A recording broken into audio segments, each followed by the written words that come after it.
राज्यों में पार्टियों के दावे के नहले पे हम दिखाएंगे ओपिनियन पोल का दहला। एमपी, राजस्थान और छत्तीसगढ़ में चुनावी पारा चढ़ा हुआ है। एमपी में बीजेपी ने अब की बार 200 पार का नारा दिया है तो छत्तीसगढ़ में मिशन 65 चल रहा है। कांग्रेस दावा कर रही है कि तीनों राज्यों में उसकी सरकार बनेगी, लेकिन जमीनी सच्चाई क्या है? जनता किससे खुश है, किससे नाराज और किससे कंफ्यूज? इसका विश्लेषण आज हमारे साथ देश के वो नामी गिरामी पत्रकार करेंगे जो राजनीति की जमीनी सच्चाई समझते हैं और चुनावों पर पैनी नजर रखे हुए हैं। हम आपको देश के बड़े पत्रकारों का ओपिनियन पोल दिखाएंगे और उनसे समझेंगे कि किस राज्य में कौन कितने पानी में है। तो इस वक्त स्टूडियो में मेरे साथ जुड़ गए हैं प्रदीप सिंह, वरिष्ठ पत्रकार हैं, और मेरी सहयोगी पूर्णिमा मेरे साथ हैं। पूर्णिमा, बिना देर किए हम सबसे पहले चलते हैं सबसे छोटे राज्य के डाटा पर। आप सबसे पहले राजस्थान छत्तीसगढ़ का डाटा दिखाइए। बिल्कुल, मैं दीपक जी सबसे पहले बता देती हूँ छत्तीसगढ़ की सबसे पहले बात। 90 सीट का यहाँ पर आंकड़ा देख लीजिए क्या कहता है। ये पत्रकारों का ओपिनियन पोल है जिसमें सबसे पहले हम वरिष्ठ पत्रकार अनुज गुप्ता की बात करेंगे। अनुज गुप्ता का एनालिसिस इसे क्या कहता है, आपसे कुछ ही देर बाद ग्राफिक्स आपके सामने होंगे, स्क्रीन पर आप देख सकते हैं। ये ओपिनियन पोल पत्रकारों का है और अनुज गुप्ता वरिष्ठ पत्रकार ये बताते हैं कि बीजेपी के खाते में 43 सीटें आएंगी, कांग्रेस के खाते में भी 43 सीटें आएंगी और वहीं अदर्स की अगर आप बात करेंगे अन्य की तो उनके खाते में 4 सीट आएंगी। ये अनुज गुप्ता का एनालिसिस कहता है। और अब ये अनुज गुप्ता का एनालिसिस यहाँ पर आप देख सकते हैं, यहाँ पर आ चुका है नंबर वाइज वो क्या कह रहे हैं। इसके साथ ही हम बाकी पत्रकारों का एनालिसिस वो भी आपको बता रहे हैं और साथ ही हम आपको एवरेज भी दिखाएंगे इन पत्रकारों का कि अलग अलग पार्टीज को लेके उनके सीट्स का एनालिसिस क्या कहता है, उसका एवरेज आप देखेंगे। लेकिन अरविंद मोहन वरिष्ठ पत्रकार क्या कह रहे हैं, उनके हिसाब से बीजेपी के पास 42 सीटें आएंगी छत्तीसगढ़ राज्य में, 40 सीटें कांग्रेस के खाते में और 8 सीटें आएंगी अन्य के खाते में। ये उनका एनालिसिस कहता है छत्तीसगढ़ में जहां पर 90 सीट है। तीसरा हम सबसे पहले एनके सिंह के एनालिसिस पर नजर डाल लेते हैं। एनके सिंह ये बता रहे हैं कि बीजेपी के खाते में 50 सीटें 90 में से, बड़ा आंकड़ा है ये, 90 सीटों में से 50 सीटें बीजेपी के खाते में आएंगी। और वहीं एनके सिंह ये बता रहे हैं कि 35 सीटें कांग्रेस के खाते में आएंगी और 5 सीटें अन्य के खाते में आएंगी। और ये एनके सिंह का एनालिसिस है छत्तीसगढ़ की 90 सीटों को लेकर। उसके बाद अब प्रदीप सिंह का एनालिसिस क्या कहता है, वरिष्ठ पत्रकार प्रदीप सिंह, वो ये कहते हैं कि 55 सीटें बीजेपी के खाते में आएंगी, वहीं 35 सीटें कांग्रेस के खाते में आएंगी और अन्य का यहाँ पर खाता भी नहीं खुलेगा, यानी कि शून्य का आंकड़ा वो कहते हैं 90 सीटों में से अन्य के खाते में जाएगा। इसके साथ ही राहुल देव क्या कहते हैं, उनका एनालिसिस, उस पर भी दीपक जी फटाफट से नजर डाल लेते हैं। राहुल देव ये कहते हैं कि छत्तीसगढ़ में 90 सीटों में से 47 सीटें बीजेपी के खाते में आएंगी, 42 सीटों पर कब्जा कांग्रेस करेगी और वहीं अदर्स का खाता 1 तक सिमट जाएगा, यानी कि सिर्फ 1 सीट वो 90 में से हासिल कर पाएंगे। ये राहुल देव का एनालिसिस कहता है। राहुल देव के बाद अब विनोद अग्निहोत्री क्या कहते हैं छत्तीसगढ़ की 90 सीटों को लेकर। विनोद अग्निहोत्री ये बता रहे हैं कि 42 सीटें बीजेपी के पास आएंगी और कांग्रेस के पास 40 सीटें, वहीं जो अन्य है उनके पास 8 सीटें आने वाली हैं। ये एनालिसिस है। और अब फटाफट से हम इनका एवरेज जान लेते हैं कि एवरेज क्या कहता है। ये अलग अलग पत्रकार जिनकी तरफ से बताया गया कि क्या कुछ। अब औसत ये कहता है छत्तीसगढ़ राज्य में 47 सीटें जो हैं वो आएंगी बीजेपी के हाथों में और साथ ही 39 सीटें आएंगी कांग्रेस के हाथ में और जो 4 सीटें हैं वो अन्य के खाते में आएंगी। ये देखिए, ये एवरेज इस वक्त आप देख रहे हैं, अलग अलग पत्रकारों द्वारा किया गया एनालिसिस और उसका औसत, यानी कि 47 बीजेपी के पास, 39 कांग्रेस के पास और 4 जो है वो अन्य के पास। Deepak ji, over to you. बिल्कुल, छत्तीसगढ़ की अगर हम बात करें, छत्तीसगढ़िया सबले बढ़िया ये वहाँ कहा जाता है और छत्तीसगढ़ वाकई सबसे बढ़िया है और 15 साल में वहाँ पर जो कामकाज हुआ है उसकी सराहना करनी चाहिए, क्योंकि जो काम हुआ है वो जमीन पर दिखाई देता है, ये कहा जाए तो गलत नहीं होगा। हमारे साथ अमिताभ सिन्हा जी भी जुड़ गए हैं, बीजेपी के प्रवक्ता, और साथ ही साथ मेरे साथ आलोक शर्मा जी भी जुड़ेंगे जो कि कांग्रेस के प्रवक्ता हैं। दोनों से हम बात करेंगे। आलोक जी, क्या कारण है कि 15 साल की एंटी इनकम्बेंसी के बाद भी आप रमन सिंह का बाल भी बांका नहीं कर पा रहे हैं छत्तीसगढ़ के अंदर? आपको क्या कारण लगता है, जोगी फैक्टर या आपकी खुद की अंदरूनी कमियां? देखिए, मैं समझता हूं दीपक जी, आपने जिस तरह के जो तमाम आंकड़े दिखाए हैं उसमें कहीं ना कहीं सीधी टक्कर नजर आ रही है। जोगी फैक्टर और तमाम फैक्टर्स के बावजूद अगर बसपा जोगी जी मिल गए हैं, उसके बावजूद अगर सीधी टक्कर नजर आ रही है। पिछले चुनाव में भी 0.75 वोट % का डिफरेंस था और सीटों में बीजेपी बाजी हाथ मार गई थी। मुझे लगता है कि जिस तरह की 15 साल की एंटी इनकम्बेंसी है, जिस तरह के तमाम पीडीएस से और तमाम घोटाले जो सामने आए हैं, इस बार बीजेपी की सरकार वहां से जाना तय है। आज वहां जिस तरह के हालात हैं, ट्राइबल एरियाज में चले जाइए, लगातार नक्सलिज्म बढ़ रहा है। नक्सलिज्म जिस डिस्ट्रिक्ट्स में नहीं था उनमें भी फैल गया है। देश की जनता और खासतौर पर छत्तीसगढ़ की जनता बहुत चिंतन और मनन के साथ वोट डालेगी और पूरी उम्मीद है कि इस बार कांग्रेस वहां पर बहुमत की सरकार बनाएगी। अमिताभ जी, बहुमत की सरकार बनेगी इनकी या मुंगेरी लाल के हसीन सपने हैं? वैसे चूंकि हम लोगों का परिचय आपस में प्रतिद्वंदी पार्टी के रूप में ही हुआ है, इसलिए उनकी बात को सीधा काटने से ऐसा लगेगा कि मेरा बायस बोल रहा है। लेकिन जो एक विश्लेषण है वो मैं पत्रकारों की भाषा में ही बोलूं, जो अपने माननीय पत्रकार हैं, एनके सिंह साहब हैं, प्रदीप सिंह जी हैं, विनोद अग्निहोत्री हैं, मतलब आपने तो जो गैलेक्सी दिखाई है उसको देख के तो मुझे लग रहा है कि मैं आपको बधाई दूंगा। पहली बार ऐसा मुझे एक्सपेरिमेंट देखने को मिला टीवी में और कहीं भी कि ऐसे भी सर्वे हो सकते हैं और उसमें जो मानसिकता और जो वहाँ रुझान उनके आकलन से बन रहे, क्योंकि ये मुझे लगता है कि सर्वेक्षण नहीं है, उनका अपना विश्लेषण है और विश्लेषण इतने बड़े पत्रकारों का यदि है और आलोक शर्मा जी अपने धर्म का पालन कर रहे हैं, प्रवक्ता हैं और वैसे दल के प्रवक्ता हैं जिनके मुखिया के बारे में कहा जाता है कंफ्यूज क्लाउन, तो जब उनके हिसाब से यदि ऐसा लग रहा है तो मुझे ऐसा लगता है कि उसमें ज्यादा कहने की जरूरत नहीं है। इतने दिग्गज पत्रकारों का आकलन है और हो सकता है कहीं आगे जाके बीजेपी के बारे में उनका आकलन विरोध में भी जाए। मुझे ऐसा लगता है कि ये कर सकते हैं। आकलन विरोध में भी जाएगा, ऐसा नहीं है कि यहाँ पर बीजेपी मुझे लग रहा है, मुझे ऐसा लग रहा है आपके अंदर की जो एक चेहरे की वो कुटिल मुस्कुराहट प्यारी सी थी। कुटिल तो ना कहिए, अरे कुटिल अरे कौटिल्य कुटिल था, कौटिल्य चाणक्य कुटिल था, लेकिन देखिए कितनी खूबसूरती है उनमें। तो आप में जो सुंदर सी कुटिल मुस्कुराहट थी, मुझे लग गया कि मैं अभी इस पे ज्यादा जाऊंगा तो बाद में मुझे डिफेंस करने में मुश्किल होगी। लेकिन फिर भी इतने बड़े पत्रकारों का जमावड़ा आपने जुटाया है, आपको बधाई। और उनका जो भी आकलन है वो उनका आकलन है और इसीलिए इस विषय पे तो मैं नहीं करना चाहता। आगे देखते हैं अभी आगे और क्या क्या होता है। आलोक जी, मेरा बड़ा सीधा सवाल है, 15 साल की एंटी इनकम्बेंसी भुना क्यों नहीं पा रहे हैं? आप एक सशक्त अपोजिशन क्यों नहीं बन पा रहे हैं? क्या जोगी जी ने आपको तगड़ा झटका दे दिया या फिर आपकी लीडरशिप वहां पर टोटली पंगु थी? देखिए, मैं समझता हूं आपको याद होगा दीपक जी के पिछले चुनाव से जस्ट पहले किस तरह से हमारे लगभग 50 जो सीनियर लीडर्स थे वो चले गए और जिस तरह से 2013 में रमन सिंह जी की सरकार आई, 2013 में केंद्र सरकार की एंटी इनकम्बेंसी और जिस तरह से भाजपा ने झूठा प्रचार जो किया मनमोहन सरकार के खिलाफ, वो तमाम फैक्टर्स ऐसे थे कि 2013 के अंदर 0.75 मात्र वोट परसेंटेज इनका ज्यादा रहा। लेकिन इस बार ऐसा नहीं होगा। इस बार केंद्र सरकार की एंटी इनकम्बेंसी भी वहां पर बोलेगी। वहां के छत्तीसगढ़ के लोग पूछना चाहेंगे, मोदी साहब आपने हमें क्या दिया, कौन सा हॉस्पिटल बनाया, कौन सी इंडस्ट्री लगी, नक्सलाइट एरिया में क्या हुआ। मुझे लगता है कि इस बार रमन सिंह जी की भी एंटी इनकम्बेंसी और मोदी जी की भी, इसको बिल्कुल पूरी तरह से वहां पर दीवारों पर स्पष्ट लिखी हुई है कि इतने बड़े बड़े घोटाले हुए, नमक में आपने शीशा मिला के दे दिया, आपने किस तरह से वैसे गंबूट और जूते दे दिए जिनसे कैंसर हो रहा था, भ्रष्टाचार का मुख्य अड्डा बन गया। पीडीएस में 36,000 करोड़ का घोटाला जिस तरह से सामने आया, मुझे लगता है कि इस बार ये घोटाला, अरे उस घोटाले को आप प्रूव कर पाए क्या? बचेगी और आप ना कोर्ट में कर पाए, ना जनता की अदालत में कर पाए, ना कहीं कर पाए। सिर्फ 36,000 करोड़ का घोटाला बोल देने से कुछ नहीं हो जाता। आलोक जी, आपको कहीं ना कहीं प्रूव करना पड़ेगा। दीपक जी, मुझे लगता है, मैं कुछ कहना चाहता हूं दीपक जी, मुझे लगता है कि देखिए जिस तरह से तमाम घोटाले सामने आए हैं, जनता की अदालत में अब हम जा रहे हैं, बीजेपी भी जा रही है, देश की जनता की अदालत तय करेगी। बिल्कुल, राफेल से लेकर और पीडीएस घोटाले तक सारे के सारों का हिसाब लिया जाएगा। आपसे बहुत विनम्रता से एक प्रश्न पूछना चाहता हूं। आपने अपने हिसाब से सभी वो पक्ष रखे जो आपने लगातार कहा एंटी इनकम्बेंसी, एंटी इनकम्बेंसी। क्या एंटी इनकम्बेंसी के घोड़े पे ही चढ़ के आप चुनाव जीतना चाहते हैं? आपके पास क्या है? आप निगेटिव पे मत जाइए, आप सकारात्मक यदि किसी जनता के पास जाके अपने वोट की हमारे पास एक मिनट आलोक जी पहले मुझे बोलने दीजिए।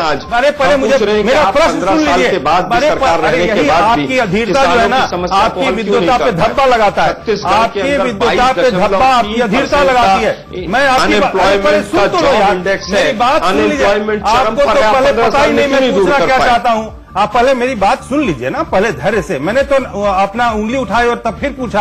आप अपना टर्न लीजिए ना इनसे। आप दीपक जी की निष्पक्षता पे भरोसा रखिए, आपको मौका मिलेगा। देखिए, मैं आपसे पूछना चाहता हूं, इतना निगेटिव, सिर्फ एंटी इनकम्बेंसी, सिर्फ एंटी इनकम्बेंसी। अरे कुछ तो अपना कुछ एजेंडा लेके आओ। ये राहुल गांधी जी पता नहीं क्या वोट ले पाएंगे उसको। तो अभी तो जी आप केवल ये पूछिए क्या 36 पॉइंट का जो एजेंडा है आज क्या वो इन्होंने अभी तक आपने उसके बारे में एक भी चीज कही, एक शब्द आपके मुंह से नहीं निकला। बताइए ना कहाँ है? नहीं एक अभी तक क्या था दीपक जी? एजेंडा में से आपके एजेंडा में से एक शब्द नहीं निकला। आप लगातार एंटी इनकम्बेंसी की बात कर रहे हैं और इसीलिए मैं आपको कहना चाहता हूँ कि आपका ये जो कंफ्यूज क्राउन है उसको वो कभी विकल्प नहीं दे पाएगा, न किसी राज्य में न किसी देश के चुनाव में। अरे सुन तो लीजिए, 10 साल से किसी एंटी इनकम्बेंसी के घोड़े पे आप चढ़ने की जो आप और 5 साल की सरकार में खोए रही है, एंटी इनकम्बेंसी के दिवास्वप्न में खोए रही है। मैं आपको बता दूं कि यहाँ तक कि राजस्थान में यहाँ पर आम जनमत लिया रहा है, वहाँ भी आप विकल्प नहीं दे पाएंगे।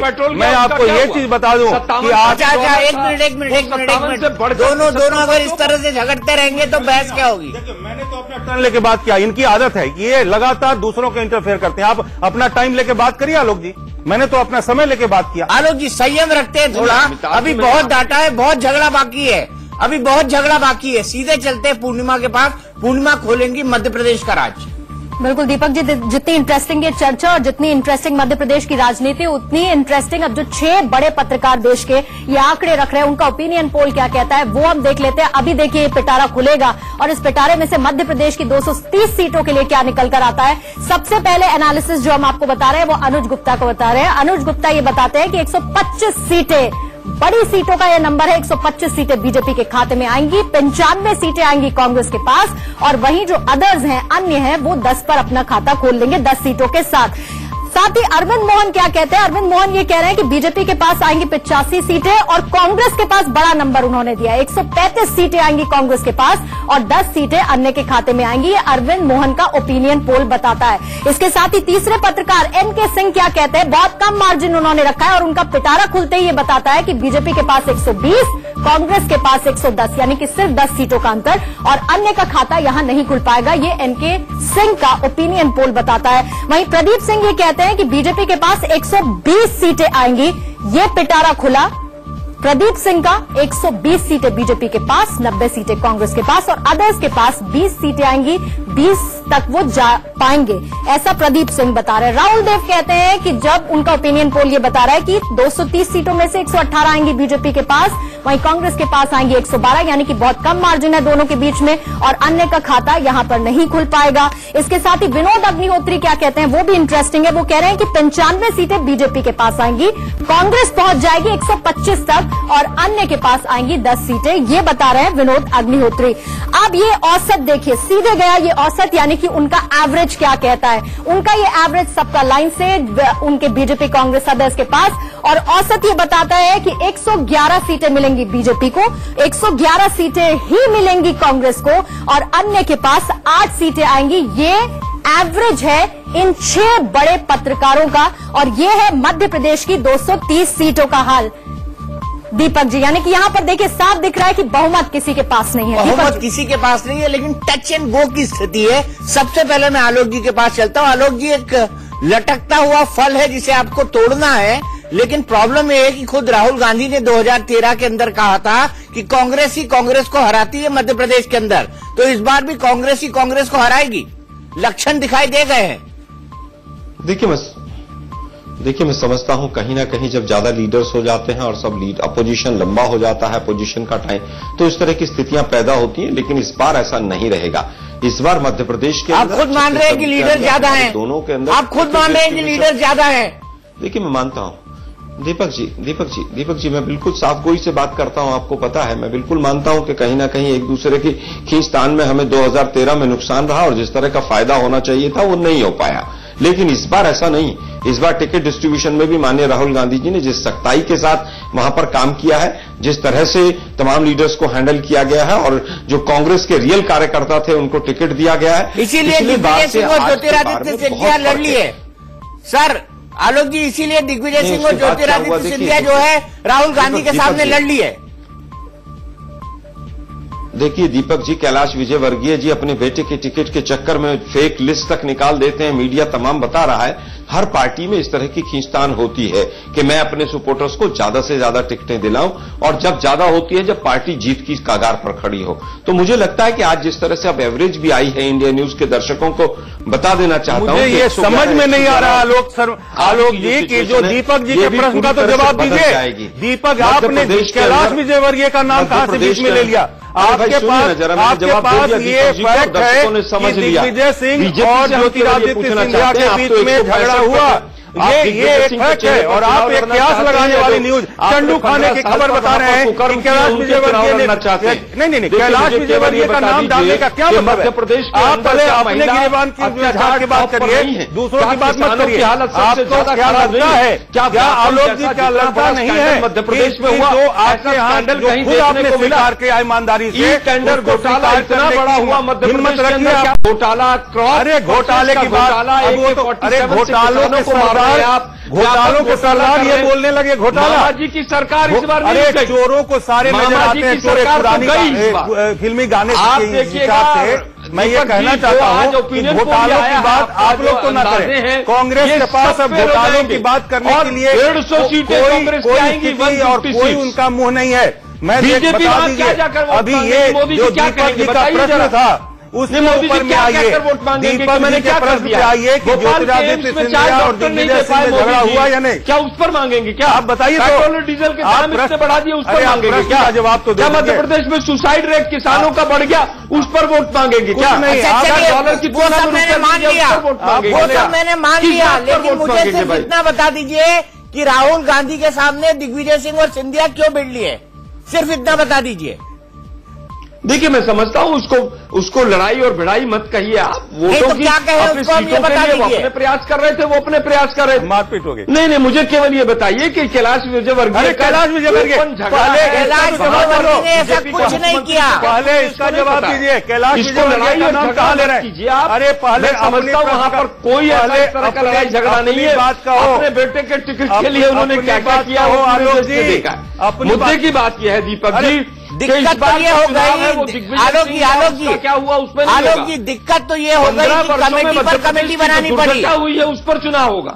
दिग्विजय सिंह और ज्योतिरादित्य सिंधिया के झगड़े के निपटाने के लिए अशोक गहलोत, अहमद पटेल, वीरप्पा मोइली, इनकी कमेटी बनानी पड़ गई राहुल गांधी को।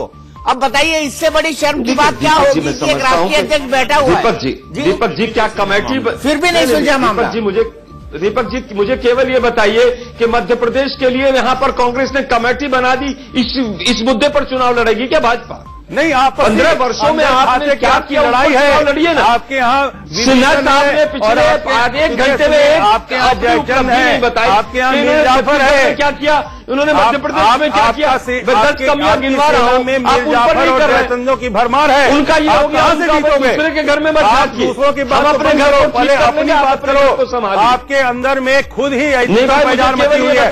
आप कहाँ चुनाव लड़ रहे हैं? चुनाव मुझे केवल ये बता दीजिए मैक्सिमम है कभी भी क्या घोटालों में मध्य प्रदेश टॉप पे है कि नहीं? कभी चुनाव नहीं जीतती, व्यापक जैसा घोटाला चुनाव नहीं जीतती से जाकर वोट मांगेंगे आप? पहले इसका तो जवाब दे दीजिए, जो ओपन हुआ है, जो एक ओपन फोरम में हुआ, लड़ाई हुई है, अधिकारी भी गए बेचारे, वो भी रेलवे स्टेशन पर मरे हुए। चुनाव का मौसम लगता है एनके सिंह साहब और प्रदीप सिंह की बन गया है। प्रदीप सिंह जी, मेरा सवाल, इतने एज पर मध्य प्रदेश क्यों दिखाई दे रहा है फिलहाल? नहीं देखिए, अगर हम औसत करें तो नहीं, आप देखिए कि 15 साल की एंटी इनकम्बेंसी है और 15 साल की एंटी इनकम्बेंसी कम नहीं होती। शिवराज सिंह सरकार ने पिछले 5 साल में, बल्कि कहें कि 10 साल में बहुत सारे मुद्दे कांग्रेस को दिए, लेकिन कांग्रेस पार्टी उनमें से किसी भी मुद्दे का फायदा नहीं उठा पाई, राजनीतिक फायदा। व्यापम एक बड़ा मुद्दा, बहुत बड़ा मुद्दा बना, पूरे देश में उसकी चर्चा हुई, लेकिन व्यापम की स्थिति अब यह है कि वो कांग्रेस के ही गले की हड्डी बन गया है। कांग्रेस के नेताओं पर ही व्यापम के आरोपी को कांग्रेस ने टिकट दे दिया है, टिकट दे दिया है। नहीं, जो विसिल ब्लोअर था उसको नहीं दिया, शायद वो नाराज हो गया है। आरोपी को दिया है, आरोपी को दिया, जिसका बेटा जेल में रह चुका है। जिसका बेटा जेल के अंदर है, इस मुद्दे को कांग्रेस कैसे उठाएगी? देखिए, छत्तीसगढ़ मध्य प्रदेश दोनों की स्थिति ये है कि 15 साल की एंटी इनकम्बेंसी का फायदा उठाने में कांग्रेस कामयाब नहीं हुई है। दोनों सरकारों के खिलाफ एंटी इनकम्बेंसी 15 साल की होने के कारण जिस तरह का माहौल होना चाहिए, जो 5 साल में ही वसुंधरा राजे के खिलाफ दिखाई दे रहा है, उस तरह का माहौल मध्य प्रदेश और छत्तीसगढ़ में नहीं दिख रहा है। दूसरा, छत्तीसगढ़ में कांग्रेस के पास लीडरशिप नहीं है। राज्य बनने के बाद पहले मुख्यमंत्री बने अजीत जोगी उसके साथ नहीं है। उनकी लीडरशिप बहुत बड़ी, 40-50 नेता जो है नक्सली हमले में मारे गए, तो उसके बाद से लीडरशिप राज्य की डेवलप नहीं हुई है। और उसमें भी बुराई कांग्रेस के लिए ये हुई कि अजीत जोगी और बहुजन समाज पार्टी का अलायंस हो गया। एक जो थर्ड फोर्स बीजेपी को निकलने के लिए चाहिए था रास्ता, वो थर्ड फोर्स मुझे लगता है कि वो दे रही है। एंटी बीजेपी वोटों का बंटवारा हो रहा है। तो हम ये छत्तीसगढ़ की बात कर रहे थे, हम मध्य प्रदेश की भी बात कर रहे हैं, हम तीनों राज्यों की बात करेंगे ब्रेक के बाद। और ब्रेक के बाद हम आपको फटाफट बताएंगे, पूर्णिमा आपको फटाफट बताएंगे कि क्या है आंकड़ा राजस्थान का, क्योंकि राजस्थान में महारानी है, रानी है, कई सारे राजकुमार है, क्या होगा उनका देखेंगे ब्रेक के बाद। में आपका एक बार फिर स्वागत है। हम बात कर रहे हैं पत्रकारों के ओपिनियन पोल की। ओपिनियन पोल 95% तक हमारे सटीक होते हैं। इससे पहले हमने जितने ओपिनियन पोल किए वो 95% तक सटीक थे, और अभी तक हमने 2 डाटा आपको दिखाए हैं, एक छत्तीसगढ़ का, एक मध्य प्रदेश का। आगे के डाटा के लिए चलते हैं, राजस्थान के लिए चलते हैं सीधे पूर्णिमा के पास। दीपक जी, बिल्कुल जैसा कि आप सवाल पूछ रहे हैं राजस्थान का क्या हाल है, और राजस्थान का हाल बताने से पहले मैं बता देती हूँ औसत क्या कुछ रहा मध्य प्रदेश में, जहां पर नेक टू नेक फाइट दिख रही है बीजेपी कांग्रेस के बीच में। वहीं दूसरी तरफ छत्तीसगढ़ में बीजेपी के लिए खुशी की खबर है, कांग्रेस के लिए थोड़ा सा सैड मोमेंट हो सकता है। ओपिनियन पोल ये बताता है। अब राजस्थान की 200 सीटों का हाल क्या है और देश के 6 बड़े पत्रकार अपने पिटारे में उनके लिए क्या आंकड़े लेकर आए हैं, वो हम आपको दिखा देते हैं। सबसे पहले अनुज गुप्ता का एनालिसिस ये कहता है कि 80 सीटें बीजेपी के खाते में आएंगी, 110 सीटें कांग्रेस के पास आएंगी और वहीं 10 अन्य के पास आएंगी। आपको पहले यह बता दूं कि राजस्थान में पत्रकारों का जो एनालिसिस है वो आलोक जी के चेहरे पर थोड़ी मुस्कान ला सकता है। अब अरविंद मोहन क्या कहते हैं? अरविंद मोहन का एनालिसिस ये कहता है कि 60 सीटें आएंगी बीजेपी के पास, कांग्रेस के पास बड़ा आंकड़ा 130 का आएगा, वहीं अदर्स के पास 10। ये एनालिसिस अरविंद मोहन का है। एनके सिंह ये कहते हैं कि 60 सीटें आएंगी बीजेपी के पास और 130 सीटें कांग्रेस के पास और 10 अदर्स के पास। लगभग एनके सिंह और अरविंद मोहन का एनालिसिस एक जैसा है। प्रदीप सिंह कहते हैं कि राजस्थान की 200 सीटों में से 75 सीटें, ये उनका पिटारा खुला, 75 सीटें बीजेपी के पास, 115 सीटें कांग्रेस के पास और 10 सीटें अन्य के पास आएंगी। ये प्रदीप सिंह का एनालिसिस, उनका ओपिनियन पोल कहता है। राहुल देव ये कह रहे हैं कि 65 सीटें आएंगी बीजेपी के खाते में, 135 सीटें कांग्रेस के पास आएंगी और अन्य यहां पर अपना खाता भी नहीं खोल पाएंगे। ये राहुल देव, एक वरिष्ठ पत्रकार, उनका ओपिनियन पोल कहता है। विनोद अग्निहोत्री यहां पर ये बता रहे हैं कि 65 सीटें बीजेपी हासिल करेगी राजस्थान में होने वाले चुनावों में, 135 सीटें कांग्रेस के पास आएंगी और वहीं अन्य यहां पर भी अपना खाता नहीं खोलेंगे। ये 6 पत्रकार और उनका एनालिसिस। अब औसत क्या है वो आप फटाफट से देख लीजिए। औसत अब ये बता रहा है कि 67 सीटें, ये देख लीजिए, 67 सीटें आएंगी बीजेपी के खाते में और वहीं 126 सीटें आएंगी कांग्रेस के खाते में और अदर्स के पास आएंगी 7 सीटें। यानी कि यहां पर बीजेपी के लिए बैड न्यूज है और कांग्रेस के लिए खुशखबरी है। दीपक जी, ये राजस्थान की 200 सीटों का हाल है। Over to you. Alok ji मुस्कुरा रहे होंगे, लेकिन उससे पहले मैं जान लेता हूं एनके सिंह साहब से। एनके सिंह साहब, महारानी ने ऐसा क्या कर दिया कि लोग इतने खफा हो गए उनसे? नहीं, महारानी ने कतई डिलीवरी के फ्रंट पे अगर आप देखें तो होता यह है कि अगर आपका जीडीपी बहुत अच्छा है, अगर आपको वाकई जनता की चिंता है ताकि अगले इलेक्शन में वोट मिले, तो आपको डिलीवरी पे जाना होगा कि प्रोडक्ट्स को, वेलफेयर को डिलीवर करें। छत्तीसगढ़ क्यों आ जाए, हम ये मुतमईन है कि छत्तीसगढ़ में बीजेपी की सरकार आएगी। हम गए थे वहां छत्तीसगढ़ और अभी हमने दांतेवाड़ा वगैरह एक एक चप्पा घुमा वहां पे, मध्य प्रदेश भी गए थे।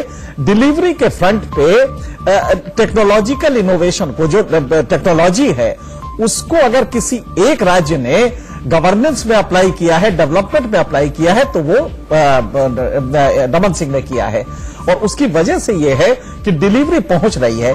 दांतेवाड़ा के एक सुदूर इलाके में मैं हाईवे पे था, अचानक एक ये जो होता है अपने कंधे पे एक बांस का वो लकड़ी लिए हुए एक महिला दोनों तरफ सिलेंडर गैस का लादे हुए जा रही थी और वो पगडंडी की तरफ उतर रही थी। तो कई रिपोर्टर दिल्ली के हमारे साथ गए थे, आपके यहाँ का भी रिपोर्टर गया था आपके चैनल का, और उन लोगों ने अचानक रोका और उससे सवाल करना शुरू किया, कहां से लाई हो? उसने कहा साहब सरकार ने दिया है। तो पैसा लगा? तो नहीं, कोई पैसा नहीं लगा। तो इसको जलाना आता है? उसने कहा नहीं मुझे जलाना नहीं आता, घर में जाके पूछेंगे। हाईवे से वो पगडंडी की तरफ बढ़ रही थी, उसके चेहरे पर उत्साह था। तो ये जो डिलीवरी वाला है वो सिंसियर डिलीवरी अगर आप चुनाव के 1 साल पहले भी कर देते हैं तो वो मैटर करता है। वसुंधरा राजे ये बिल्कुल नहीं कर पाई। लेकिन मैं आपसे यहाँ पर डिफर करूंगा, मैं आपसे इसलिए डिफर करूंगा क्योंकि अभी तक सरकारी आंकड़ों के हिसाब से 2 करोड़ लोग ऐसे हैं जिनको सेंट्रल गवर्नमेंट की स्कीम का लाभ राजस्थान के अंदर मिल चुका है। ये एक ऑडिटेड फिगर है जिसको मैं बता रहा हूं। तो डिलीवरेबल्स उज्ज्वला योजना जो थी वो केंद्र सरकार की थी, राज्य की नहीं। ठीक उसी तरह अगर हम इसकी बात करें इन डिलीवरेबल्स की, तो ऐसे 2 करोड़ लोग राजस्थान के अंदर मौजूद हैं जिनको ये लाभ मिल चुका है। भाई मुझे लगता है कि इस फिगर को जरा सा गौर कीजिएगा। राजस्थान की पॉपुलेशन करीब 5 करोड़ के आसपास होगी। 2 करोड़ को अगर ये मिल गया है, प्रोडक्ट्स मिल गए हैं, वेलफेयर स्कीम्स मिल गई है, तो मुझे लगता है कहीं कुछ सोचना पड़ेगा। क्योंकि 40% डिलीवरी अगर हो जाती है किसी राज्य में तो मुझे नहीं लगता कि उसको वोट नहीं मिलेंगे।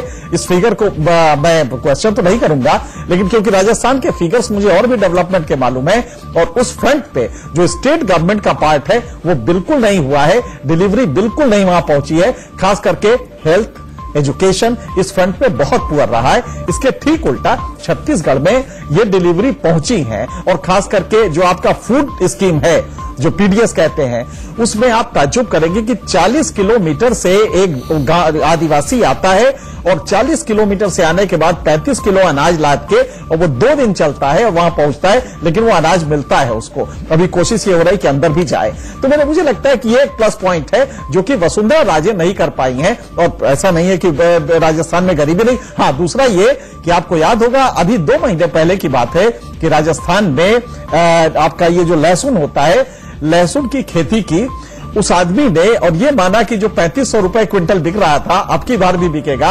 अब की बार वो 200 रुपए से 500 रुपए भी बिकना। जैसे ही उसने रेट सुना तो उसने वो खाया अपना वो सल्फा, वो क्या होता है जो पेस्टिसाइड खाया और अपने घर पे मैसेज कर दिया कि अब दुनिया से हम जा रहे हैं। और वही मंडी में किया उसने, इसलिए कि आपने उन प्रोडक्ट्स का, एग्रीकल्चर प्रोड्यूस का प्रॉपर रेट जो होता है वो नहीं डिसाइड किया, जिससे ये दिक्कत आई। यही स्थिति मध्य प्रदेश में भी किसानों की थी, लेकिन अचानक ये रियलाइज हुआ मध्य प्रदेश में चीफ मिनिस्टर को, उन्होंने एक अच्छा कदम उठाया। भारत में सबसे ज्यादा 1950 रुपए गेहूं का एमएसपी मध्य प्रदेश ने दे दिया। अब ये टेम्पररी हो सकता है, लेकिन अगर चीफ मिनिस्टर वाकई सिंसियरली कुछ करना चाहता है जनता के लिए तो चीजें बदल सकती है। लेकिन मैं आपको एक ध्यान दिलाना चाहूंगा अमिताभ जी, वसुंधरा तेरी खैर नहीं, मोदी जी से बैर नहीं। तो अब इस नारे के सहारे चलना पड़ेगा भारतीय जनता पार्टी को। वसुंधरा तेरी खैर नहीं, मोदी जी से बैर नहीं, मतलब इतनी अनपॉपुलर हो गई है महारानी। दीपक जी, सभी आपके जितने भी सम्मानित पत्रकार हैं उनकी अपनी ओपिनियंस को मैं सम्मान से ये कहना चाहता हूं कि राजस्थान के जो भी पिक्चर उनके सामने उन्होंने सोचा है या देखा है, उसके अलावा एक और चीज जो मैं आपको कहना चाहता हूं कि उनका परसेप्शन का कारण है, क्योंकि ये जनमत सर्वेक्षण नहीं है, उनकी अपनी आकलन की जो विद्वता पर आधारित आकलन है, उनकी समझदारी का आकलन है। मैं जैसे कि पीछे भी के कारणों पे उनके आकलनों पे मैंने ज्यादा चर्चा नहीं की, वैसे इस पे भी इसलिए नहीं चर्चा करना चाहता क्योंकि वो उन्होंने सोचा है और उन्होंने विश्लेषण किया। राजस्थान की इतिहास को देखें तो वहां पर हमेशा 5 साल के बाद नई सरकार का गठन होता है। वहां पर कभी भी ऐसा बहुत एक्सेप्शनली कभी रेयर केस में हुआ है कि रेयर केस में हुआ है भैरव सिंह शेखावत जी की सरकार 93 में रिपीट हुई, लेकिन वो रिपीट कैसे हुई थी, वो एक तो अल्पमत की सरकार थी, लेकिन फिर भी मुख्यमंत्री उनके नाते उन्होंने शपथ ली थी। वहां पर रिपीट परफॉर्मेंस बहुत मुश्किल है। एक तो ये इन सभी विद्वान पत्रकारों की आकलन का कारण हो सकता है, लेकिन देखिए दोनों चीजें हैं। जैसा आपने अपने प्रश्न में ये बात बड़ी अच्छी कह दी कि वहां इस बार जो एडवांटेज स्क्वायर है, वसुंधरा जी ने जो भी किया वो उनका परसेप्शन है, क्योंकि वो एक आपने खुद कहा महारानी है तो महारानी की अपने कार्यशैली होती है। उसके अलावा उनके साथ एडवांटेज में मोदी जी हैं, और मोदी जी और उनका दोनों का, जैसे कि आप, मैं यहाँ पर कोई आर्गुमेंट करने नहीं आया हूँ, ये तो बड़े पत्रकार हैं, लेकिन देखिए वहाँ भामाशाह योजना जो है, या भामाशाह की जो स्वास्थ्य योजना है, या वैसे ही जैसे मातृशक्ति कल्याण योजना जो सारी बनी है, उसका इम्प्लीमेंटेशन हुआ है। मैं ये नहीं कर रहा कि आप लोग जो पत्रकार लोग कह रहे हैं वो हवाबाजी कर रहे हैं, लेकिन मैं इतना जरूर कहना चाहता हूँ, मैं भी राजस्थान में गया हूँ, और ये जो सारे आकलन है उसके पीछे जो सबसे पहला मुद्दा है वो यही है कि चूंकि वहां रिपीट परफॉर्मेंस नहीं होती, इसलिए फॉरगॉन कंक्लूजन है, वहां तो सरकार हारेगी। मैं ऐसा नहीं, और खास करके एंटी इनकम्बेंसी भी होता है, नो, इसमें कोई दो राय नहीं है, लेकिन अभी जो स्थितियां हैं उसी स्थिति में जो केंद्र सरकार की, आपने दीपक जी धन्यवाद, आपने जो इतनी बड़ी बात कही, क्योंकि ये उज्ज्वला योजना इतनी बड़ी योजना है कि वहां एक घर में यदि एक गैस जाता है तो उससे कम 5 से 6 लोग प्रभावित होते हैं। वहां उनका चूल्हा जो धुएं वाला था वो बंद हुआ, वहां की गृहिणियों का सशक्तिकरण हुआ, वो सब कहीं ना कहीं रिफ्लेक्ट होगा।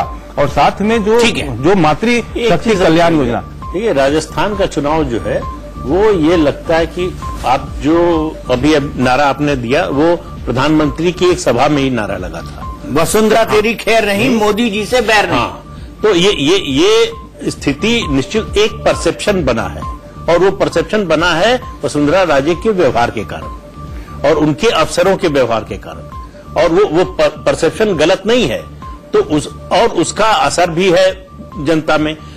अब सवाल ये है, वहां नरेंद्र मोदी की, प्रधानमंत्री की गुडविल बहुत ज्यादा है राजस्थान में। अगर इन 3 राज्यों की बात करें तो मध्य प्रदेश और छत्तीसगढ़ की तुलना में जो ओपिनियन पोल के आंकड़े बता रहे हैं वो राजस्थान में ज्यादा है। तो क्या प्रधानमंत्री की गुडविल, मुख्यमंत्री की ये जो अलोकप्रियता है उस पर भारी पड़ेगी? ये चुनाव नतीजे में एक बड़ी भूमिका निभाएगा, ये बड़ी भूमिका निभाएगा, और ये इंडिकेटर भी होगा। और मैं इसमें से एक बात और जोड़ना चाहता हूं, आलोक जी आपके पास आऊं उससे पहले एक बात और जोड़ना चाहता हूं कि इलेक्शन कमीशन ने जो टाइम दिया उसमें उन्होंने राजस्थान को भरपूर टाइम दिया। 7 दिसंबर को वहां पर पोलिंग होनी है, 7 दिसंबर तक का वक्त है, भारतीय जनता पार्टी अपना खोया हुआ ग्राउंड रिगेन कर सकती है।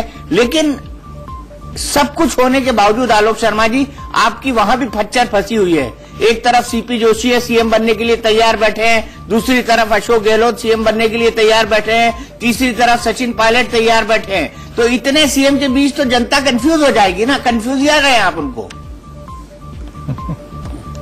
देखिए, मैं समझता हूं कि जो भी विधायक दल आएगा वो विधायक दल अपना नेता चुनेगा, वो मुख्यमंत्री बनेगा, उस पर अभी कोई बड़ा पुराना जुमला है। आप भी मोदी जी की तरह जुमले बोलने लग गए, लेकिन आपके राष्ट्रीय, आप भी मोदी जी की तरह जुमले बोलने लग गए। राष्ट्रीय अध्यक्ष कंफ्यूज है, खुद कहा उन्होंने, इसलिए तो उनके लिए जुमला आ गया है कंफ्यूज क्लाउन। तो देखिए, जुमलों से देश कंफ्यूज हो गया है, अब देश कंफ्यूजन से बाहर आ रहा है।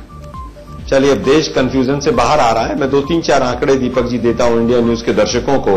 जिस समय पर अभी सिन्हा साहब की महारानी जो है वो सत्ता में आई थी, उस समय पर 1.09 लाख कर्जा था राजस्थान सरकार पर। आज 310, मतलब लगभग 3 गुना कर्जा है।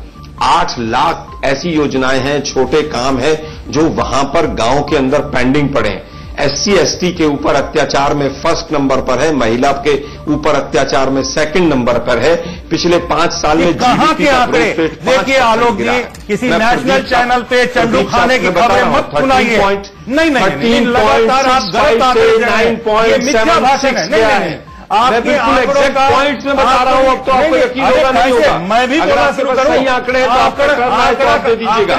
जहां तक बात है, आपका जहां तक प्रदीप जी ने जो बात कही, नहीं, साहब मोदी जी का ग्राफ बहुत करिए, वहां पर आंकड़ों की बात करेंगे। मैं केवल अपना डेटा पे स्रोत बताइए, स्रोत बताइए। नहीं, ऐसे आप कुछ भी ऐलान बनाकर बोलेंगे, मैं नहीं मानने वाला ना। सिन्हा जी, आपके पूरे वक्तव्य में बीच में नहीं बोला मैं बहुत धन्यवाद देता हूं आपका, लेकिन आप मुझे केवल मिथ्या भाषण देंगे। मोदी जी की वहां पर बहुत ज्यादा कोई नहीं, ग्राफ बहुत ज्यादा है वहां पर। अरे तो उसका कुछ स्रोत तो बताइए, अलवर और अजमेर के 2 इलेक्शन हुए थे लोकसभा। नहीं, आप उसका स्रोत बताइए। कुछ भी 3 लाख करोड़, 3 लाख करोड़, 8 लाख करोड़, अरे क्या है? नहीं, ये चंडू खानी की खबर है, माफी चाहता हूँ। नहीं, ये और अलवर में, अरे भाई मैं तो आपको बताता हूँ, आप लोगों ने जो देश में और राजस्थान में अशोक गहलोत जी की सरकार थी, उस समय आपने जो घोटाले किए वहां वो 1.5 लाख करोड़ थे। आप बताइए बाजरे की फसल कटी है। 1950 रुपए का मिनिमम सपोर्ट प्राइस था और बाजरा 1200 रुपए में किसी ने नहीं उठाया वहां पर। भामाशाह योजना और स्किल डेवलपमेंट योजना में जितना बड़ा घोटाला हुआ है। अच्छा, जो योजना है सब घोटाले। अरे घोटाले की बात आप कहां से करते हैं? केवल लहसुन के किसानों ने घोटालों के सरदार की सरकार है। लहसुन के किसानों ने आत्महत्या की। घोटालों की बात मत करिए, आप अपनी बात करिए कि आप राजस्थान के सामने क्या विकल्प दे रहे हैं और आप राजस्थान को विकल्प क्या दे रहे हैं, इसकी बात करिए ना आलोक जी। महारानी ने राजस्थान का बेड़ा आप लगातार क्या निगेटिव कैंपेन नहीं करेंगे? जितने आप कुछ ऐसी बात भी तो कहिए कि राजस्थान के लिए आपके पास क्या है। हो जाएंगे। आज तक बीजेपी जो है अभी तक एक शब्द नहीं कहा तीनों राज्यों में कि आप जो है बोलते रहेंगे। भाजपा वालों की आदत हो गई है बोलते रहने की। अच्छा, देश को गुमराह करते रहिए, जुमले छोड़ते रहिए, आंकड़ों पर बात कर रहा हूं, बस कोई तथ्य नहीं। ये महारानी मान रहे हैं उनको आज भी, हम इनका शुक्रगुजार करेंगे कि बीजेपी की मानसिकता आज भी महारानी और महाराजाओं वाली। आलोक जी, आपकी बात सुनने के बाद मुझे आज लग रहा है और कई बार मैंने ऐसा महसूस किया कि बुलेट ट्रेन हिंदुस्तान में आ चुकी है। आप बुलेट की तरह छूटते हैं और बुलेट ट्रेन की तरह चलते हैं।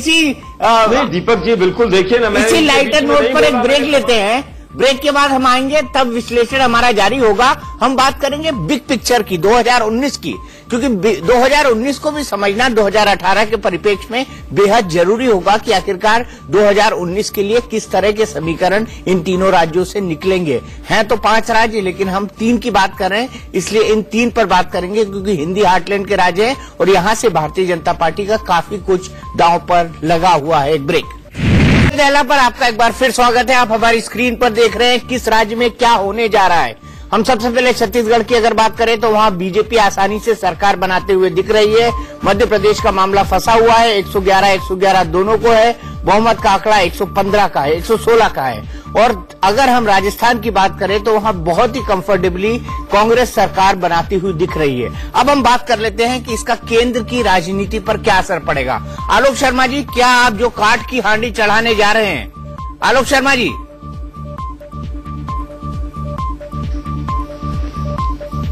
लगता है आलोक जी के पास कनेक्शन नहीं है। अमिताभ जी मैं आपसे जानना चाहता हूँ, आ गई आवाज? आ रही है आपके पास आवाज? मैं आपसे सिर्फ ये जानना चाहता हूं कि जो आप कोशिश कर रहे हैं अलायंस की, क्या वो अलायंस 2019 के लिए हो पाएंगे? क्योंकि इन चुनाव में आपको बीएसपी ने भी झटका दिया, आपको एसपी ने भी झटका दिया। मध्य प्रदेश, छत्तीसगढ़, राजस्थान, आप कहीं भी अलायंस नहीं कर पाए, अपने आप को ग्रैंड ग्रेट पार्टी नहीं साबित कर पाए इन छोटी पार्टियों के सामने। दीपक जी, मैं समझता हूं कि अभी राज्यों के चुनाव हैं और केंद्र का जब चुनाव होगा तो उसके अलग परिप्रेक्ष्य होंगे। जहां तक बात अलायंस की है तो जिस तरह से अभी चंद्रबाबू नायडू साहब ने जिस तरह से किया और मध्य प्रदेश के अंदर जेडीयू स्वयं जाकर बिहार से उठकर चुनाव लड़ रही है, तो राज्यों के अंदर अपने अपने समीकरण सबके अलग हैं और ईडी, सीबीआई और तमाम भूमिकाएं क्या रही हैं वो समय आने पर पता चलेगा देश को। लेकिन इतना जरूर है कि देश की जनता ये मन बना चुकी है कि इन तीनों राज्यों में बीजेपी को उखाड़ कर फेंक देना है और राज्यों के अंदर फिर टैक्टिकल जिस तरह से चुनाव का अलायंस होगा उसके बाद आप देखिएगा कि बीजेपी को, केंद्र की सरकार को ये जनता उखाड़ कर फेंक देगी। आपको नहीं लगता आपने इन छोटी पार्टियों को बार्गेनिंग पावर दे दिया है? आलोक शर्मा जी, आपको नहीं लगता कि इस अलायंस को टुकड़ा कर या ये अलायंस न कर इसको आप कहेंगे कि कच्चे तौर पर आप इम्तिहान के अंदर जा रहे हैं, कच्ची तैयारी के साथ? अगर आप इसमें अलायंस सीमेंट कर लेते तो इनको बार्गेनिंग का मौका न मिलता। अब आपसे ऊट पटांग सीटें मांगेंगी। दीपक जी, हमने किसी को भी ठुकराया नहीं। स्वयं समाजवादी किसी ने आपको अपनाया भी नहीं। ने कहा कि हम चुनाव अगर आपने ठुकराया नहीं तो किसी ने आपको अपनाया भी नहीं। कि हम नहीं, देखिए अगर कोई जायज बात होती तो उसको जरूर माना जाता, लेकिन जिस तरह से उन लोगों ने ही स्वयं अपने कैंडिडेट डिक्लेयर करने शुरू कर दिए तो उसके बाद वो ऑप्शन भी बंद हो गया। मुझे लगता है कि समय आएगा। पिछली बार भी मध्य प्रदेश के अंदर बसपा का मात्र 2% वोट थे, 2% सीट थी, 4% से कम वोट परसेंटेज था। नहीं, 4% था, 4 पॉइंट समथिंग, और 2% के करीब सीट थी, 4 सीटें आई थी। मुद्दा यह है कि आने वाले समय में देश की जनता समझ रही है कि वोट कटवा पार्टियों को वोट नहीं देना चाहिए। बीजेपी को हराना है तो इन तरह के जो छोटी छोटी पार्टियां हैं इनको सबको साइडलाइन करना पड़ेगा और आने वाले समय में आप देखिएगा कि सब तमाम विपक्ष एकजुट होकर बीजेपी को हराएगा, मोदी जी की गलत नीतियों को हराएगा। बीजेपी की सरकार की मतलब गलत आप ये नीतियों कह रहे को हैं कि बढ़ाएगा। बीएसपी आज एक जिस वोट तरह से कटुआ पार्टी महंगाई है, आलोक जी आप ये कह रहे हैं कि बीएसपी एक वोट देखिए, मैं कटुआ समझता हूं पार्टी है। देश की जनता, देखिए देश की जनता तय करेगी कि मध्य प्रदेश में बीएसपी क्या सरकार बनाने की फॉर्म में है, क्या बीएसपी वहां पर ज्यादा सीटें जीतने की पोजीशन में है, नहीं है। तो स्वाभाविक है कि अगर आप बीजेपी को फायदा पहुंचाना चाहते हैं तो केवल मध्य प्रदेश में नहीं, बसपा को उत्तर प्रदेश की जनता भी बताएगी कि बीजेपी की मदद इनडायरेक्टली कैसे की जाती है। नहीं तो मैं ये ब्रेकिंग न्यूज चला दूं कि आपने कहा कि बीएसपी मध्य प्रदेश में एक वोट कटुआ पार्टी है, कांग्रेस स्पोक्स पर्सन के हवाले से। बिल्कुल, देखिए क्या वो सरकार बनाने के, दीपक जी मैं केवल ये कह रहा हूं कि क्या मध्य प्रदेश के अंदर बसपा सरकार बनाने की पोजीशन में है, क्या वो ज्यादा सीटें जीतने की पोजीशन में है? अगर नहीं है तो वो किसको फायदा दे रही है? अच्छा, उसका रिवर्स, मैं बिल्कुल आपको कह रहा हूं कि ब्रेकिंग न्यूज बनाइए कि बीएसपी नहीं, बीएसपी जो है वो भाजपा को फायदा पहुंचाने के लिए अपनी ताकत लगा रही है। हिसाब से उत्तर प्रदेश ब्रेकिंग न्यूज चलाइए। कांग्रेस पार्टी वोट कटवा हो गई। आपके इसी तर्क को माने, देखिए अगर कांग्रेस में कांग्रेस वोट कटवा की देखिए स्थिति में है। नहीं, ऐसा नहीं है। कांग्रेस पार्टी उत्तर प्रदेश में एक सीमेंटिंग फोर्स के तौर पर काम करती है हमेशा से। जब अलायंस में हम गए हैं, बाई इलेक्शन हो चाहे बिहार का इलेक्शन हो, हमने सीमेंटिंग फोर्स का काम किया है और सीमेंटिंग फोर्स में हमने तमाम विपक्षी दलों को साथ मिलाकर पूरी तरह से भाजपा को शिकस्त दी है। लेकिन मुझे बताइए बसपा का क्या आज तक मध्य प्रदेश में रोक रहा है? मैं फिर कहूंगा दीपक जी कि बसपा वहां पर भाजपा को मदद पहुंचाने के लिए खड़ी है। मुझे बोलने को कहा पूरी तरह से देखिए, आप ब्रेकिंग बनाइए कि बसपा बीजेपी को मदद फायदा पहुंचा रही है। इतने आत्म केंद्रित स्वार्थिक मानसिकता से गठबंधन नहीं बनते। आपकी संकीर्णता ने तय कर दिया कि अरे भाई गठबंधन वो अभी वो उनका सुन लीजिए बिहार में क्या आपने खुद कहा कि आप सीमेंटिंग फोर्स है तो आपकी और आपने सुना है राहुल और अखिलेश, राहुल गांधी और अखिलेश यादव उत्तर प्रदेश में उसका क्या नतीजा हुआ? आप ऐसी बातें न करें। अब ये बताइए कि क्या आप उत्तर प्रदेश का चुनाव नहीं है, मध्य प्रदेश राजस्थान आप मन बना लीजिए कि आप गठबंधन के लिए आपके पास है भी कि नहीं गिराएंगे। मैं आपको बता दूं कि आप चाहे गठबंधन या गठबंधन के बगैर 11 दिसंबर जाएंगे तो आपका विकल्प क्या है? क्या राहुल गांधी आपका विकल्प कौन होगा? राहुल गांधी चले जाएंगे। प्रधानमंत्री का विकल्प कौन है? राहुल गांधी जो 11 बजे के बाद 11 दिसंबर को बीजेपी के प्रवक्ता टीवी स्टूडियो में आना बंद कर देंगे। सोना निकालता है, क्या वो प्रधानमंत्री का आपका कैंडिडेट होगा? अरे भाई वो अधूरी स्टेटमेंट है, लेकिन 700 करोड़ की वोट लेकर मोदी जी पीएम बने, अरे क्या अधूरा स्टेटमेंट? उसने खुद कहा, उन्होंने आप मुझे केवल ये बता दीजिए पेट्रोल और डीजल इतने महंगे क्यों कर दिया? आप क्या बोलेंगे नहीं कि राहुल गांधी ने खुद कहा कि हम कंफ्यूज हैं?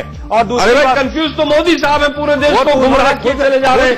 1 लाख के मुद्दे पर बात नहीं करते, नोटबंदी पर वोट मांगिए ना जाकर। आप कौन मना कर रहा है? आपको मांगिए नोटबंदी पर वोट। दूसरी किसने मना किया? बता दूं, कहिए हमने किसानों के कर्जे माफ कर दिए, उत्तर प्रदेश में मांगिए वोट। कौन मना कर रहा है? आपके पास कहिए छत्तीसगढ़ में हमने बहुत काम किया किसानों के लिए, मांगिए वोट। आलोक जी, कौन मना कर रहा है? आलोक जी बिल्कुल, लेकिन एक चीज मैं आपको बता दूं कि इस चुनाव में चाहे वो विधानसभा का हो या लोकसभा का हो, से किसानों विकल्प आपके पास है नहीं, 2 रुपए और विकल्प के अभाव में ही आप पूरी तरीके से भूल जाएंगे। लेकिन उसके अलावा जो मुद्दे हैं उसमें भी आप मुद्दों पे तीनों राज्यों में हराएंगे, 5 राज्यों में हराएंगे आपको। एक सरकार जैसा दीपक जी ने कहा ना कि मुंगेरी लाल के हसीन सपने, ये आपके मुंगेरी लाल के हसीन सपने। और मैं आपको बता दूं, दिवाली हिंदू मुसलमान गाय गऊ गंगा का शिकार है। अब देश की जनता पूछ रही रोजगार नहीं है, और आप देश की जनता पूछ रही है, किसान पूछ रहा है फसल का मूल्य कहाँ है? ये नहीं होगा। आपके पास न विकल्प है, न हमने घोषणा पत्र दिया है 36 बिंदुओं का छत्तीसगढ़ में। आलोक जी, आपका घोषणा पत्र कहाँ है? जरा बता दीजिए कब आएगा? चुनाव में भी चुनाव के रिजल्ट नतीजे आएंगे और केंद्र सरकार के भी जब केंद्रीय चुनाव अभी तक गुजरात को छोड़कर आपकी सरकार किसी भी राज्य में रिपीट नहीं हुई है। आपकी अभी डिलीवरी का टाइम आया, जनता सवाल पूछे। बिल्कुल बिल्कुल, आपने कहा रिपीट कर लिया? कर्नाटक में जैसे आपने अनहोली अलायंस किया है, आप लगातार जिसको गाली देते रहे उसके साथ जाके आपने सरकार बनाई। वो तो अनहोली हो गया, पीडीपी के साथ बड़ा होली था। पीडीपी तो देश का हित हुआ था, पीडीपी के साथ तो बड़ा होली था। चर्चा करिए, आप जैसे लोगों ने तो धारा 370 हटाएंगे, जवाहरलाल नेहरू की वजह से देश खमियाजा भुगत रहा है। आपकी समस्या कहाँ पहुंच गए? मध्य प्रदेश, छत्तीसगढ़, राजस्थान से ट्रेवल करते हुए हम कश्मीर पहुंच गए। मुझे लगता है कश्मीर से कन्याकुमारी और अटक से लेकर कटक तक की हम चर्चा करेंगे, लेकिन 11 दिसंबर के बाद क्योंकि 11 दिसंबर को चुनाव परिणाम आने हैं और सबसे तेज नतीजे आज देखिएगा आप इंडिया न्यूज पर। लेकिन हम आपको बता दें, इस शो के कंक्लूजन में हम सिर्फ इतना कहना चाहते हैं कि आज के हमारे इस ओपिनियन पोल को आप गांठ बांध कर रख लीजिए। ये 90 से 95% सटीक साबित होगा 11 दिसंबर को जब नतीजे आएंगे तब। फिलहाल हमारी इस खास पेशकश में इतना ही।